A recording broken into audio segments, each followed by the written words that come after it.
Good day mga kagowers, kamusta ka mo? We hope na okay lang ang tanan. Welcome sa aton new video, Seri-Seri Edition.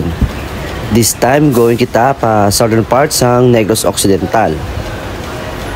Aron kita subong sa Ceres Bus South Terminal diri sa Lopisaina, Bacolod City. Kag ang aton destination ang syudad sang Himamaylan. Pagasakay kita sa Ceres Bus kag mayara opsyon nga ruta. Mayara Bacolod Himamaylan, Bacolod Hinubaan, Bacolod Sipalay, Bacolod Dumaguete, or basta malabyan lang sa series nga ang ruta pa South or Oriental. Kag makapili ka aircon or non-aircon nga unit. Ang ginsakyan ko ang Bacolod Kabangkalan nga ruta, air condition.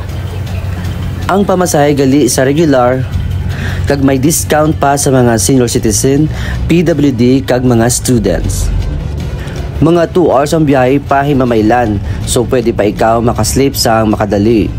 Ang Ceres Bus naga-stop man ini sa mga banwa o syudad nga may ara sila terminal, kag pwede man ikaw maka-CR or makabakal sang imo nga pamahaw.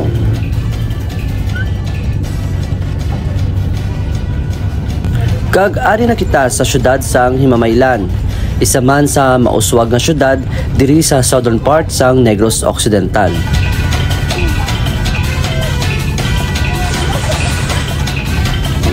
Ang syudad sa Himamaylan naga-celebrate sang Himaya Festival. Madamo sang mga activities pareho sang DepEd Day, Agri-Trade Fair, ang Himaya Queen, mga local bands, celebrity night, DJs, kag ang arena dance competition.